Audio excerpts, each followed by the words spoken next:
श्री गणेश पंचरत्न स्तोत्रम. श्री गणेशाय नमः. मुदाकरात् मोदकं सदा विमुक्तिसाधकं कलाधरावतंसकं विलासिलोकरक्षकम् अनायकैकनायकं विनाशिते भदैत्यकं नतांशुभांशुनाशकं नमामि तं विनायकम्.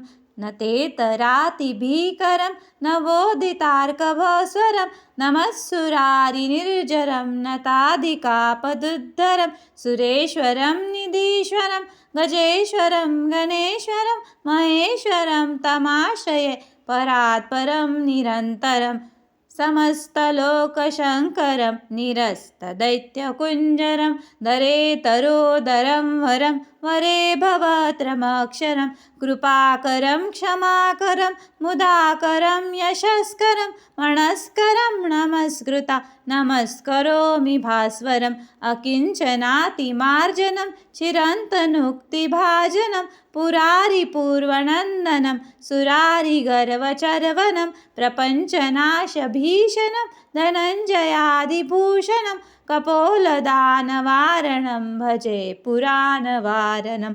नितान्तकान्तिदन्तकान्तिमन्तकान्तकात्मजम् अचिन्त्यरूपमन्तहीनमन्तरायकृन्तरं हृदन्तरे निरन्तरं वसन्तमेव योगिनां त्वमेकदं तं विचिन्तयान्विसन्ततं महागणेशपञ्चरत्नमादरेण योऽन्वहं प्रजल्पति प्रभातके हृदि स्मरन् गणेश्वरम् अरोगतामदोषिता सुसाहिती सुपुत्रता समाहितायुरष्टभूतिमभ्युपैतसोचिरात्.